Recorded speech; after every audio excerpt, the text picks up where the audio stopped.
আসসালামু আলাইকুম। অবিরাম বাংলার সংবাদে সবাইকে স্বাগত জানাচ্ছি। আপনাদের সাথে আছি নাজিয়াত শহরিন। শুরুতেই সংবাদ শিরোনাম। আজ ও কাল সকাল ৮টা থেকে বিকেল ৫টা পর্যন্ত রাজধানীতে কারফিউ শিথিল। নাশকতাকারীদের গ্রেফতারে ব্লক রেড অভিযান চলবে, জানালেন স্বরাষ্ট্রমন্ত্রী। ব্যস্ত জীবনযাত্রায় ফিরেছে রাজধানী, দিনে কারফিউ শিথিল থাকায় সড়কে যানবাহনের বাড়তি চাপ।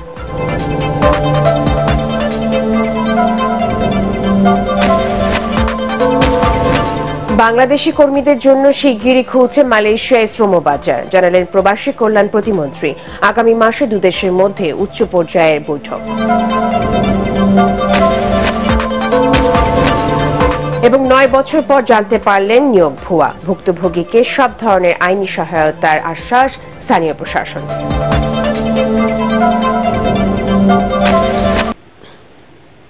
শুনছিলেন সংবাদ শিরোনাম, এবারে বিস্তারিত। আজ ও আগামীকাল শনিবার রাজধানী সহ গাজীপুর, নারায়ণগঞ্জ ও নরসিংদীতে সকাল ৮টা থেকে বিকেল ৫টা পর্যন্ত কারফিউ শিথিল থাকবে বলে জানিয়েছেন স্বরাষ্ট্রমন্ত্রী আসাদুজ্জামান খান কামাল। ধানমন্ডিতে নিজ বাসভবনে আইন শৃঙ্খলা বাহিনীর সাথে বৈঠক শেষে একথা জানান তিনি। পরবর্তী নির্দেশ না দেওয়া পর্যন্ত কারফিউ বলবৎ থাকবে জানিয়ে স্বরাষ্ট্রমন্ত্রী আরও বলেন, নাশকতাকারীদের গ্রেফতারে ব্লক রেড অভিযান অব্যাহত থাকবে। আরও জানাচ্ছেন ইয়াসিন রানা। বৃহস্পতিবার রাতে ধানমন্ডিতে আইন শৃঙ্খলা বাহিনীর শীর্ষ কর্মকর্তাদের সাথে বৈঠক করেন স্বরাষ্ট্রমন্ত্রী আসাদুজ্জামান খান কামাল। বৈঠকে রাজধানী সহ আশেপাশের কয়েকটি জেলায় শুক্র ও শনিবার আইন শৃঙ্খলা পরিস্থিতি নিয়ন্ত্রণে করণীয় ও কারফিউ শিথিলের বিষয়ে সিদ্ধান্ত নেওয়া হয়। ঢাকা মহানগর, ঢাকা জেলা, গাজীপুর মহানগর, গাজীপুর জেলা, নারায়ণগঞ্জ, নরসিংদী জেলার কারফিউ যেভাবে চলছে সেটা অব্যাহত থাকবে। শুক্রবার হতে শনিবার পর্যন্ত সকাল ৮টা হতে বিকাল ৫টা পর্যন্ত কারফিউ শিথিল থাকবে। আমরা মনে করছি যে ধীরে ধীরে কারফিউ যে শিথিল করার যে আমরা চেষ্টা করছি সেটারই প্রতিফলন আমরা এখানে ঘটাচ্ছি। যে এখন পর্যন্ত যেহেতু আমরা কোনো ধরনের ঘটনা ঘটেনি, সেই জন্য আমরা এগুলি কারফিউ শিথিল করছি। বিগত কয়েকদিনে যারা নাশকতা করেছেন তাদের গ্রেফতারে অভিযান চলবে বলেও জানান স্বরাষ্ট্রমন্ত্রী আসাদুজ্জামান খান কামাল। সরকারি সম্পদ নষ্ট করেছেন এবং হত্যা করেছেন, আমার পুলিশকে হত্যা করে ঝুলিয়ে রেখেছেন, আমাদের এক মেয়র সাহেবের পিএসকে আপনারা সেই একই কায়দায় ঝুলিয়ে রেখেছেন। এটা তো মানুষের কাজ নয়। এইগুলিকে চিহ্নিত না করতে পারলে জনমানুষের যে ক্ষোভ, জনমানুষের ঘৃণা তাদের উপরে রয়েছে। সেই জন্যই আমরা এই রেইড বলুন কিংবা আমরা খুঁজে বের করার জন্যই আমরা এই যে ব্লক রেইডের কথা বলছেন, চিরুনি অভিযান কথা বলছেন, আমরা তাদের খুঁজে বের করার জন্য এগুলি করছি। আমরা চাই যে মানুষটি আসলেই দোষী তাকেই বের করার জন্য। এই আন্দোলনে আইন শৃঙ্খলা বাহিনীর সদস্য সহ সকল নিহতদের স্মরণে শুক্রবার সারা দেশের মসজিদে এবং রোববার মন্দির, গির্জা ও প্যাগোডায় সরকারিভাবে দোয়ার আয়োজন করা হয়েছে বলেও জানান স্বরাষ্ট্রমন্ত্রী। ইয়াসিন রানা, এটিএন বাংলা, ঢাকা। স্বাভাবিক জীবনযাত্রায় ফিরছে রাজধানী ঢাকা। দিনে কারফিউ শিথিল থাকায় ব্যস্ত হয়ে ওঠে চেনা নগরী। ছুটির দিন হলেও জীবন জীবিকার তাগিদে বাইরে বের হচ্ছেন মানুষ। রাস্তায় যানবাহন চলাচলও বেড়েছে। বিভিন্ন গুরুত্বপূর্ণ স্থানে ডাইভারশন ও গণপরিবহন কম থাকায় যানজটে ভোগান্তিতে পড়েন নগরবাসী। তবে কারফিউয়ের সময় নগরীর গুরুত্বপূর্ণ মোড়ে সতর্ক পাহারায় ছিল সেনাবাহিনীর সদস্যরা।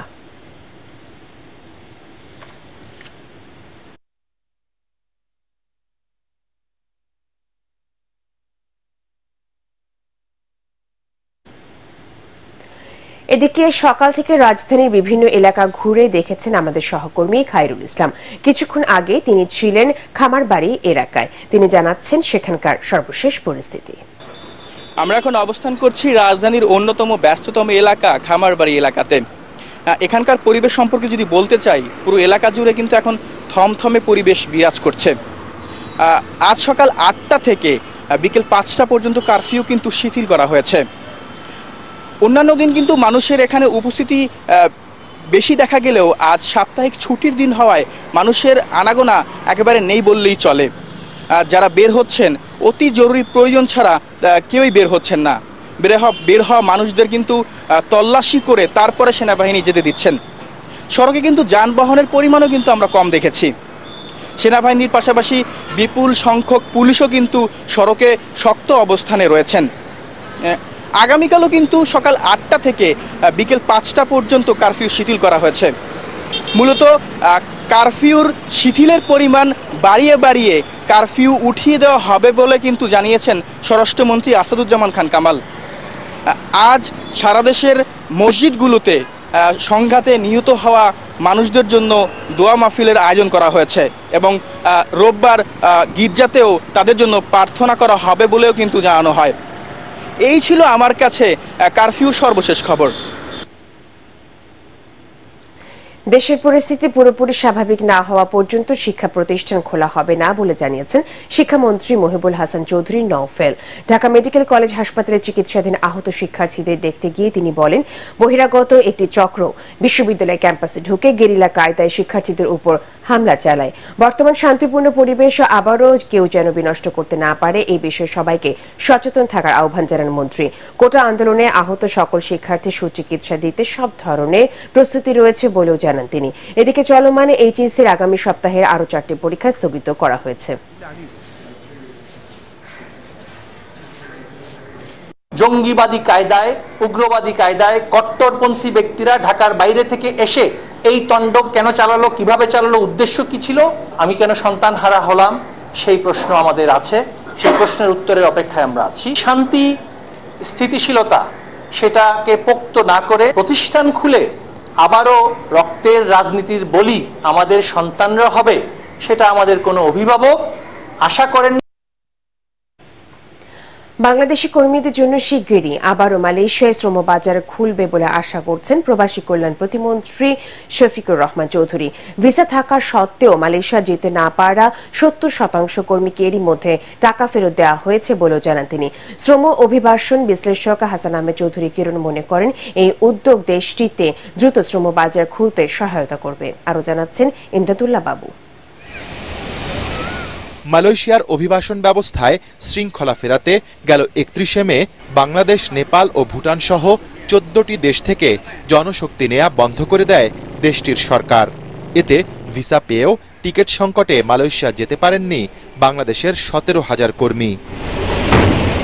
ফলে নড়ে চড়ে বসে সরকার। নির্দেশ দেয়া হয় কর্মীদের টাকা ফেরত দেওয়ার।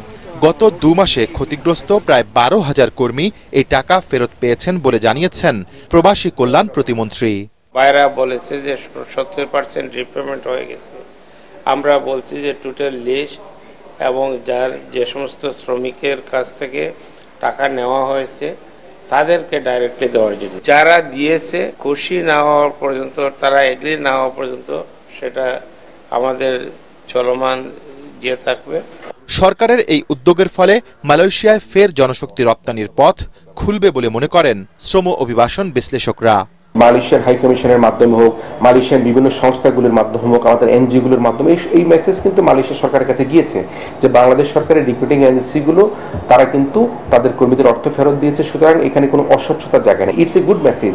এই মেসেজটা মালয়েশিয়ান গভর্নমেন্টের কাছে যখন যাবে তখন কিন্তু মালয়েশিয়ান সরকার এই ব্যাপারটাকে অত্যন্ত গুরুত্ব সহকারে বিবেচনা করে তারা আবার এই কর্মী নেবার ক্ষেত্রে অন্যান্য যে দেশগুলো রয়েছে তার চাইতে আমি খুবই আশাবাদী। আমি মনে করি বাংলাদেশকে তারা বেশি প্রাধান্য দেবে। যদি কোনো রিক্রুটিং এজেন্সি এখনো পর্যন্ত কোনো কর্মীকে হয়রানি করছে তাহলে কিন্তু আমরা মনে করি যে সেটিও কিন্তু আইনের আওতায় আসা দরকার। মালয়েশিয়ায় কর্মী পাঠানোর বাধা কাটাতে আগামী মাসে দুদেশের মধ্যে উচ্চ পর্যায়ের বৈঠক হবে। তাই আগে থেকেই সংশ্লিষ্টদের দর কষাকষির প্রস্তুতি নেয়ার পরামর্শ বিশ্লেষকদের। খোলার ব্যাপারেই আলাপ আলোচনা হয়েছে এবং সেটা খোলার ব্যাপারে আমাদের জয়েন্ট ওয়ার্কিং গ্রুপের মিটিং আছে আগামী মাসে। সেই মাসে ইনশাল্লাহ এগুলা হয়ে যাবে। মালয়েশিয়ার সাথে আমাদের যে বন্ধুত্ব এবং যে আমাদের অর্থনৈতিক যে সম্পর্ক রয়েছে, যে লেনদেন রয়েছে, উইন উইন সিচুয়েশন রয়েছে, এবার আমাদের যে মালয়েশিয়ার শ্রমবাজারটি আবার জয়েন্ট ওয়ার্কিং কমিটির মিটিং এর মধ্যে খুলবার জন্য যে একটা প্রস্তাব চলছে, পূর্বের যে জিনিসগুলো আমাদের শর্টেজ ছিল সেগুলিকে ওভারকাম করে আমরা আবারও অন্যান্য দেশের চাইতে বাংলাদেশ যাতে বেশি পরিমাণে কর্মী প্রেরণ করতে পারে সেদিকে আমরা অত্যন্ত গুরুত্ব সহকারে বিবেচনা নেবার জন্য সরকার রিক্রুটিং এজেন্সি বাড়ার প্রতি আমাদের অনুরোধ রইল। বিএমইটির তথ্যমতে 2004 সাল থেকে এ পর্যন্ত 12 লাখেরও বেশি বাংলাদেশি কর্মী কাজ করছেন মালয়েশিয়ায়। ইমদাদুল্লাহ বাবু, এটিএন বাংলা, ঢাকা। দীর্ঘ 9 বছর মাদ্রাসার গ্রন্থাগারিক পদে চাকরি করার পর ওবায়দুর রহমান জানতে পারেন নিয়োগটি ছিল সম্পূর্ণ অবৈধ। এতদিন কাজ করলেও বেতন হিসাবে পাননি একটি টাকাও। নানা অজুহাত দেখিয়ে বেতন দেওয়া হয়নি তাকে। বেতন পাবেন এমন আশায় দিনের পর দিন নিষ্ঠার সাথে দায়িত্ব পালন করে গেছেন তিনি। নিয়োগের সময় দিতে হয়েছিল মোটা অঙ্কের টাকাও। ফরিদপুর প্রতিনিধি কামরুজ্জামান সোহেলের রিপোর্ট, জানাচ্ছেন আসিফুর রহমান সাগর। ফরিদপুরের ভাঙ্গা উপজেলার আজিমনগর ইউনিয়নে 1988 সালে প্রতিষ্ঠিত হয় রশিদপুরা দাখিল মাদ্রাসা। প্রতিষ্ঠার পর থেকেই নানা অনিয়মে জড়িয়ে পড়ে মাদ্রাসাটির শিক্ষক ও ম্যানেজিং কমিটি। 2013 সালে মাদ্রাসায় অবৈধভাবে গ্রন্থাগারিক হিসেবে নিয়োগ দেওয়া হয় ওবায়দুর রহমানকে। নিয়োগ কমিটি গঠন দেখানো হলেও নেওয়া হয়নি কোনো পরীক্ষা।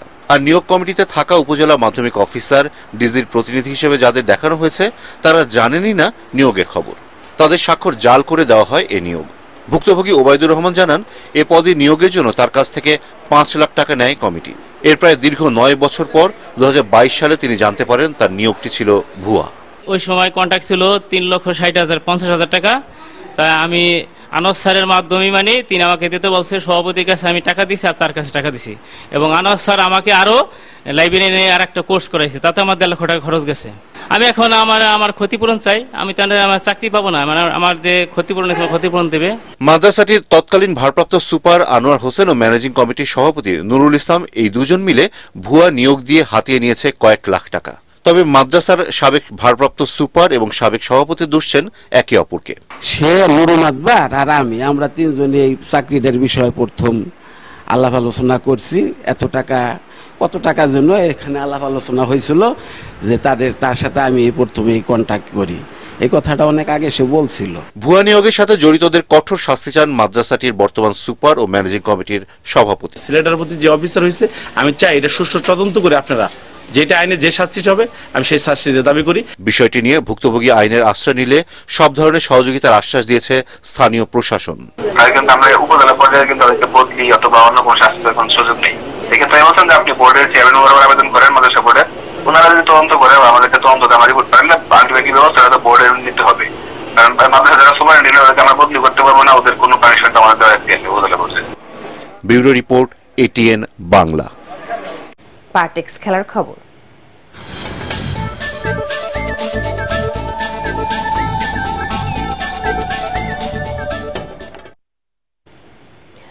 শিল্প সাহিত্যের তীর্থভূমি প্যারিসে জমকালো আয়োজনের মধ্য দিয়ে আজ পর্দা উঠবে the greatest show on earth Olympic গেমসে। প্যারিসে সেইন নদীর তীরে 4 ঘন্টার এই অনুষ্ঠানকে 12টি ভাগে ভাগ করা হয়েছে। 206টি দেশের প্রায় 11,000 অ্যাথলেটের পাশাপাশি 3,000 বিনোদন কর্মী অংশ নেবেন উদ্বোধনী অনুষ্ঠানে। আর নিরাপত্তায় থাকবেন 45,000 পুলিশ। বাংলাদেশ সময় শুক্রবার রাত 11:30টায় শুরু হবে প্যারিস অলিম্পিকের উদ্বোধনী অনুষ্ঠান। পরাগার মানের রিপোর্ট। আর্ট, কালচার আর শিল্প সাহিত্যের তীর্থনগরী স্বপ্নের প্যারিস শহরে এবার বসছে অলিম্পিক আসর। শুধুমাত্র আইফেল টাওয়ারের দিকে তাকালেই মনে হবে গত কয়েক দশক ধরে এটি বিশ্বের সবচেয়ে উঁচু কাঠামোর কৃতিত্ব নিয়ে জানান দিচ্ছে ফ্রান্সের শ্রেষ্ঠত্ব। অবশ্য অলিম্পিক মহাযজ্ঞ শুরুর আগেই প্যারিস অলিম্পিক স্থান করে নিয়েছে রেকর্ড বুকে। এবারের অলিম্পিকের মূল থিম গেমস ওয়াইড ওপেনকে কার্যকরী করতে প্রতিযোগিতার উদ্বোধন অনুষ্ঠান হবে সেইন নদীতে। নদী তীরে অনুষ্ঠান আয়োজনের অভিনব ধারণাই প্যারিস অলিম্পিককে ঠাঁই দিয়েছে রেকর্ড বুকে। 16 দিনের জমকালো আয়োজনে এই প্রতিযোগিতার ব্যয় ধরা হয়েছে 9 বিলিয়ন ইউরো।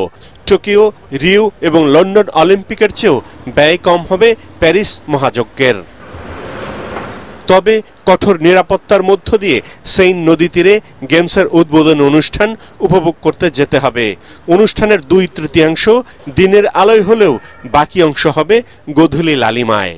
উদ্বোধনীতে ফ্রান্সের সাংস্কৃতিক, ভাষিক, ধর্মীয় ও লৈঙ্গিক বৈচিত্র্যকে তুলে ধরতে চান আয়োজকরা। উদ্বোধন অনুষ্ঠানের আতশবাজির আলো নিভে যাওয়ার সাথে সাথে প্যারিস মেতে উঠবে অ্যাথলেটদের পদচারণায়, রেকর্ড ভাঙা আর গড়ার খেলায়। তার জন্য অপেক্ষা আরও কিছুটা সময়ের। পরাগামান, এটিএন বাংলা।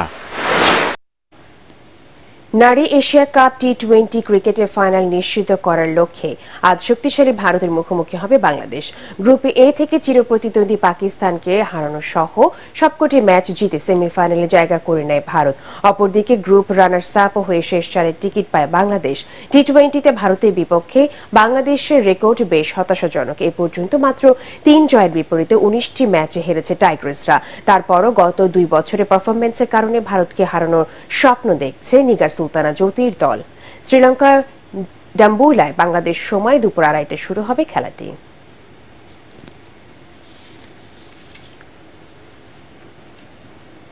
শেষ করার আগে সংবাদ শিরোনামগুলো জানিয়ে দেব আরো একবার। আজ ও কাল সকাল 8টা থেকে বিকেল 5টা পর্যন্ত রাজধানীতে কারফিউ শিথিল। নাশকতাকারীদের গ্রেফতারে ব্লক রেড অভিযান চলবে, জানালেন স্বরাষ্ট্রমন্ত্রী। ব্যস্ত জীবনযাত্রায় ফিরেছে রাজধানী, দিনে কারফিউ শিথিল থাকায় সড়কে যানবাহনের বাড়তি চাপ।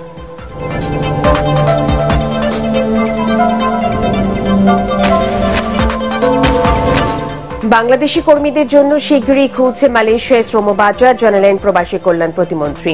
আগামী মাসে দুদেশের মধ্যে উচ্চ পর্যায়ের বৈঠক।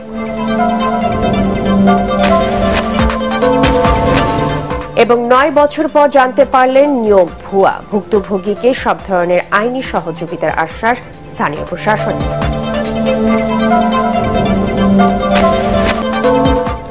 পরবর্তী সংবাদ দেখার আমন্ত্রণ জানিয়ে এখনকার মতো শেষ করছি। এটিএন বাংলা সংবাদ ইউটিউবে দেখতে ব্রাউজ করুন youtube/18 বাংলা নিউজ। ধন্যবাদ সবাইকে।